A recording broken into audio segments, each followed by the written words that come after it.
My husband left our daughter with a broken arm to sleep with my sister, and then I found them on the family sofa in the middle of it.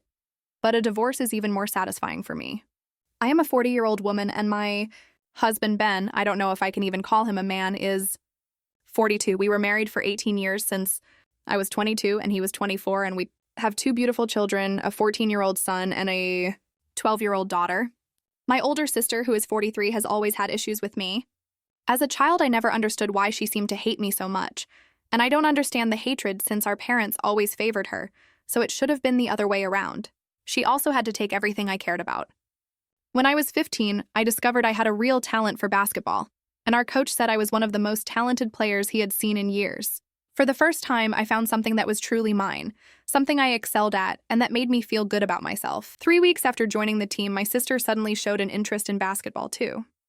She wasn't bad, but she wasn't on my level. Then one day during practice, she injured her knee badly. She told our parents that I had pushed her during an exercise because I was jealous of her skills, but I never did that ever. My parents believed her without question and banned me from playing basketball forever, saying I was too competitive and dangerous. I lost the only thing that had given me confidence, and that was just one example of many. She took my first boyfriend in high school by telling him lies about me, and she spread rumors about me at school that made it hard for me to make friends. Despite everything, I kept my distance and tried to build my own life outside of her shadow. When I met Ben, I thought I had finally escaped her influence. Ben worked hard at his father's construction company, and I worked part-time as an administrative assistant at a local clinic, and we earned enough to take the next step and get married, and so far it had been a good decision, but 18 years. Later, I realized it wasn't. Every time my sister called Ben for help, whether it was moving furniture, fixing something at her house, or just a chat, he would drop everything and go to her. At first, I thought it was just him being kind, but there was a rush to his response that bothered me because he had never moved so quickly for anyone else, not even his own mother. 6 months ago, my sister Diane and her husband Mark got divorced. Mark had always been a nice guy, polite and friendly, and the divorce seemed to come out of nowhere. Diane told everyone that Mark had been emotionally abusive, but something about her story didn't add up. However, the first person she called after the divorce was finalized was Ben, not me, her sister, but my husband. And that's when Ben started immediately rushing to comfort her. Last month, it reached a breaking point when my daughter Emily broke her arm falling off her bike. Ben and I took her to the hospital together while our son stayed at a friend's house. After we got home, Emily wanted her favorite comfort food, a milkshake and fries from the local diner. As she always has been her father's little girl, she asked if Ben could stay with her while I went to get the food. I agreed and went to the diner. When I returned 20 minutes later, I found Emily crying on the couch and Ben was putting on his jacket by the door. I asked him what was going on, and he said Diane had called, she wasn't feeling well, and needed him to come over. I couldn't believe what I was hearing because our daughter had just broken her arm, she was in pain, and he was leaving. I asked him to stay because Emily needed him at that moment, but he looked at me as if I were unreasonable and said, "Your sister needs me." Then he walked out the door. I stood there with the food cooling in my hands, watching my daughter cry even louder. I left the food, went upstairs to the bedrooms, and packed suitcases for myself and the children. I called my friend Audrey, who had always supported me, and asked if we could stay with her for a few days, and she agreed without hesitation. I woke Emily up, told her we were going to Audrey's house, and called my son to tell him to meet us there. 2 days later, I realized I had left my work computer at home, and I needed it for an important project that was due the next day, so I had no choice but to go back home. I figured Ben would be at work, so I used my key and went inside. As I turned the corner, I saw something that will be etched in my memory forever. Ben and Diane were on our family sofa, the same one where we had watched movies with our children having sex. They were so absorbed in each other that they didn't notice me at first. And when they finally saw me standing there, they quickly tried to cover themselves up, and Ben's face turned pale. I asked them how long this had been going on, and he started making excuses, saying it had only happened a few times, that he still loved me. I didn't wait to hear more. I told him I wanted a divorce and left, and I drove back to Audrey's house in shock. When I arrived, I collapsed on her couch and told her everything I had seen, and Audrey was furious. Even though I asked her not to, she called my parents and told them what had happened, and in some ways I was relieved she did, because I didn't want to have to tell them again. My phone started buzzing nonstop with calls and messages from Ben and Diane, and I turned it off because I didn't want to deal with them right now. Ben hadn't even asked me these past few days why I left or even seemed to care, so it didn't matter if I disappeared because he probably saw this as an opportunity to spend a few days with my sister. I had to figure out how to tell my kids that their father and their aunt had destroyed our family, and now I'm gathering the strength to tell my kids all of this, which is why I'm here asking for advice. In the first few hours, I was in shock, and I Hadn't processed everything that had happened. But now I feel pretty awful, and I'm starting to feel the weight of what happened. Update 1. I want to thank everyone here for being so kind and helpful, at least, mostly in lifting my spirits. And I wouldn't say I feel 100% better now, but reading your comments and your jokes about my husband and sister have made me feel better. Time also helps because 2 weeks can make a big difference. After staying with Audrey for 5 days, I finally had to face telling my kids the truth. I sat them down in Audrey's living room and explained that their father had cheated on me with their Aunt Diane. My son immediately got up, kicked a chair, and stormed out of the room. My daughter looked at me, shook her head, and told me I was lying. I expected that reaction because she and Ben have always been very close. She ran to her temporary room and slammed the door, and I gave them both some space. My son came back an hour later, sat next to me on the couch, and rested his head on my shoulder, and we didn't talk. My daughter stayed in her room until dinner time, and she barely ate and didn't look at me. That same day, I called a lawyer and started the divorce process, and I also withdrew half the money from our joint bank account and deposited it into a new account in my name. The house is in both our names, but I paid the down payment with an inheritance from my grandmother, so my lawyer says I have a good case for getting custody. 2 days later, Audrey called me at work and told me to come to her house immediately, and when I arrived, I found my parents, Ben's parents, and Ben sitting in the living room of her house. Audrey had arranged this meeting without telling me, and she said it was time for everyone to hear the truth directly. I went in and stood by the door ready to leave if necessary. My parents looked confused and angry, and Ben's parents were stiff on the edge of the sofa. Audrey told everyone exactly what she had seen at the house that day, and she also revealed something I didn't know. Then Audrey dropped another bombshell, and she had spoken to Mark, Diane's ex-husband. He told her he left Diane because she had been emotionally and physically abusive during their marriage, and the breaking point came when she slapped him during an argument and threatened to tell everyone he was the abuser if he ever revealed the truth. Diane had lied about the reason for their divorce. Suddenly, my mother stood up and slapped me across the face, and she said it was all nonsense, and that I had convinced my friend to speak ill of Ben and Diane. Ben's father pulled her away from me while his mother looked at me in horror. Ben stood with his head in his hands, saying nothing. Audrey ordered my parents to leave her house, and they left, but not before my father pointed at me and said, "This is all your fault for not being a better wife." Ben's parents stayed, and his mother came over to me, hugged me, and whispered that she was sorry. His father told Ben he had fired him from the family business. Then my daughter came downstairs, and she must have heard everything, because she went straight to Ben and told him she hated him, and that he was no longer her father. Then she turned to me and apologized for not believing me. My son appeared behind her, and he looked at Ben and simply said, "You chose her over us." Then both children went upstairs again, and Ben broke down sobbing and begging me to forgive him.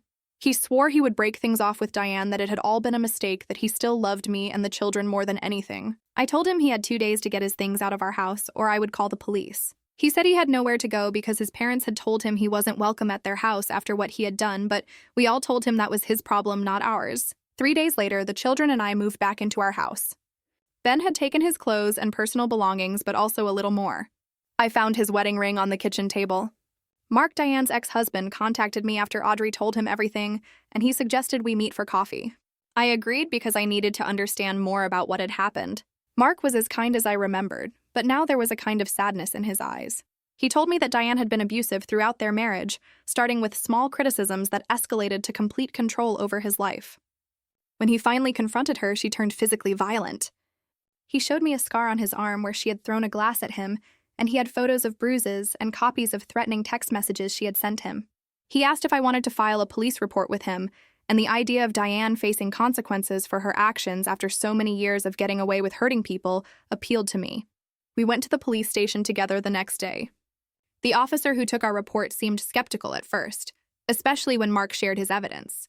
Male victims of domestic abuse aren't always taken seriously, but after seeing the messages and photos, the officer agreed to open a case. He advised us to get restraining orders and recommended lawyers specializing in domestic abuse cases.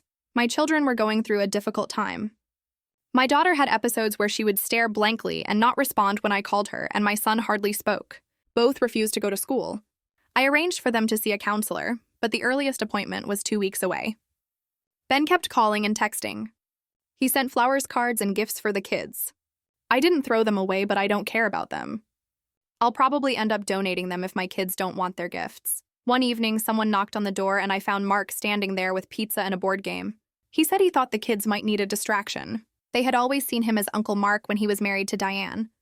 My son actually smiled when he saw him for the first time in 2 weeks, and my daughter hugged him. We ate pizza and played Monopoly until late. For a few hours, the kids seemed almost normal. When they went to bed, Mark helped me clean up. He told me he was still in therapy dealing with the aftermath of his marriage to Diane, and he suggested the kids might benefit from that too. I agreed. Before he left, he hugged me and promised to keep an eye on us, and then he left. The next day, I learned that Diane had been fired from her job after her boss heard about the police report. She was telling everyone that I had made up lies about her to gain sympathy, but people contacted me privately to tell me they had always known something was wrong with her. The kids are my priority now. The divorce papers are filed. I have blocked Ben on my phone, though he keeps finding new numbers to call. I don't know what the future holds, but I know we won't go back to how things were because some things can't be fixed. Update 2. In 2 months, life has settled into a new routine. The kids and I have been seeing a family therapist once a week, and each of them has individual sessions as well. It's helping little by little. Work has been busy, which is a blessing because it gives me something to focus on besides the divorce proceedings and the kids' struggles. I've also started taking evening walks just to clear my head. Last week, I joined a fitness class at the community center. It feels good to take care of myself after months of barely functioning. At the gym, I met a woman named Tara, who is also going through a divorce. We've started meeting for coffee before our workouts, and it's nice because she understands what I'm going through, but she's not emotionally invested in the process itself. My daughter is still having a hard time. Some days she's angry with Ben telling me she never wants to see him again. Other days she misses him terribly and wants to go stay at his new apartment. I never stop her from seeing him because she needs to process her feelings in her own way. The therapist explained that my daughter sometimes dissociates when her emotions become too overwhelming. My son refuses to see or talk to Ben. He deleted his father's number from his phone and blocks any new number Ben uses to try to contact him. I don't tell him what to do either, because he's old enough to decide whether or not he wants a relationship with his father. The therapist says I shouldn't pressure him and that he will reach out when he's ready if ever. Last week I found my son crying in his room late at night. I sat on his bed and put my arm around him. He told me he missed how things used to be, but that he hated his father for destroying our family. I stayed with him until he fell asleep, something I hadn't done since he was little. Mark has been an unexpected source of support. He comes over at least once a week, usually bringing dinner or a movie for the kids. They have grown closer to him, especially my son, who seems to see him as a surrogate father figure. My daughter is more reserved, but she is opening up. Last Saturday, Mark introduced us to his new boyfriend, Chris. I was surprised because Mark never mentioned being bisexual during his marriage to Diane. He told me he always knew, but he suppressed that part of himself because Diane made homophobic comments every time the topic came up. Chris is kind and gets along well with the kids, and they seem to feel comfortable with him right away. Ben has a new job at a rival construction company, and according to my daughter, he is doing well financially. He mentioned that he bought the apartment he is renting, a nice place downtown. Apparently, he had a separate savings account that I never knew about, and the lawyer says this could be important for the divorce settlement. Ben and Diane are no longer dating. My daughter told me they had a huge fight after Ben's parents refused to acknowledge Diane at a family event, and Ben finally realized what he had lost by being with someone who only cared about herself. Diane's life has spiraled out of control. Audrey told me she was evicted from her apartment and is living in her car working at a convenience store. The police case against Diane for abusing Mark is moving slowly. The prosecutor says it's difficult because much of the abuse happened years ago, but the recent threatening text messages help the case. Mark is prepared to testify if the case goes to trial. I've started talking to a financial advisor to secure my future. The divorce settlement should be enough for me to keep the house and maintain stability for the kids, but now I need to think long-term. I'm considering going back to school for a certification that will help me advance at work. Mark and Chris have invited us to go camping next month. My son is excited. My daughter isn't convinced about being in the wilderness for that many days, but she's willing to try it. It will be our first family trip without Ben. Update 3. It's been 6 months since my last update and almost a year since I found Ben and Diane together. So much has changed that I barely recognize my life sometimes. The divorce was finalized last month. Ben didn't contest any of my requests. I kept the house, got primary custody of the kids, and received fair alimony. His secret savings account turned out to be substantial. He had been saving money for years. The judge ordered him to share those funds with me since they were acquired during our marriage. He had to sell the apartment he bought to give me my share. And I know what you're thinking, the house is now in my name. But that was different because besides using my money for the down payment, which came from an inheritance, I also contributed to the monthly payments. He did too, but I contributed more, so I saw this as compensation. The separate account he created and used the money from to buy his apartment was money he hid, and that didn't look good at all. The infidelity during the divorce didn't look good either. I won't lie. My son still refuses to have a relationship with Ben. He has channeled his anger into sports, joining the school basketball team and excelling at it. His coach says he has real talent. I go to all his games, cheering louder than anyone else. It seems like I'm living vicariously through him because he can pursue his dream, but I'm just happy that he enjoys playing sports, whatever it may be. My daughter sees Ben every other weekend. She has stopped having dissociative episodes, although she still struggles to trust people. Her therapist says she's making good progress, and she and I have become closer than ever. We have a weekly movie night just for the two of us, girls' night. Diane showed up at my door one night looking thin and defeated.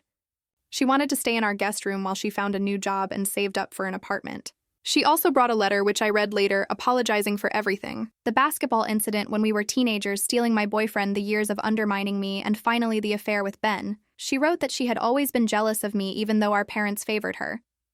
She said I had a natural confidence that she could never achieve, and that made her hate me.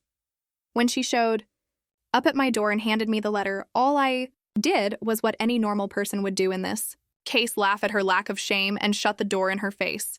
Literally, this person ruined my life, and now she wanted a place to stay because she had nowhere else to go. Well, I think it's only fair that she has nowhere to go, and I'm going to make sure it stays that way. As far as I know, she's living in a pretty rough apartment complex now. It's an improvement from sleeping in her car, but not by much. They're the kind of place where you go to sleep to the sound of your neighbors arguing and wake up to the police sirens when they come to pick up a body. It's the full package: free white noise for sleeping and a free alarm. Mark and Chris have become a regular part of our lives. We went camping, which turned out to be exactly what we all needed. Being in nature, away from the memories of the past, allowed us to relax and laugh together. My daughter and Chris bonded over bird watching. Now she sends him pictures of birds she sees around town. My friendship with Tara from the gym has grown. We signed up for a half marathon together, which was also a new experience for me. I never thought I'd be a runner, but the physical challenge helps clear my mind. Last week, Tara introduced me to her brother. He's also divorced and has a teenage son. We instantly hit it off, chatting for hours over coffee.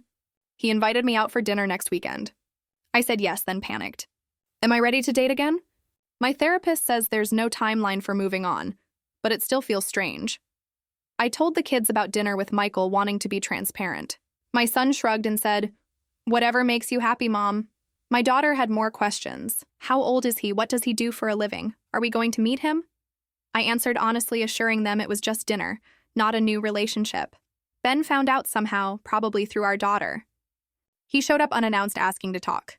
For the first time, he didn't try to make excuses or beg for reconciliation. He said he understood he had broken something that couldn't be fixed.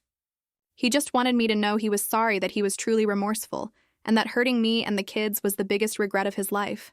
I listened without interrupting. When he finished, I told him I appreciated his apology, but I was still going out to dinner next weekend. He didn't seem happy about that, but he didn't seem like he wanted to argue either. As he was leaving, Ben asked me if I thought our son would ever talk to him again. I told him I didn't know, that it was something only he could decide. I promised I wouldn't interfere either by telling him not to see his father, or by encouraging him to. It's my son's decision, and he'll know what he wants to do. The case against Diane was settled out of court. She accepted probation, anger management classes, and a restraining order to prevent her from contacting Mark. He says he's satisfied with the outcome. My parents tried to reconnect last month. My mother called me saying they'd had time to think and realized they'd been unfair to me. I met them for lunch, not expecting much. My father spent most of the time making excuses for Diane and suggesting I should consider forgiving Ben for the sake of the children. I left before dessert arrived, which we had already ordered, and I haven't spoken to them since. Some relationships aren't worth saving. I start the classes for that certification I mentioned tomorrow.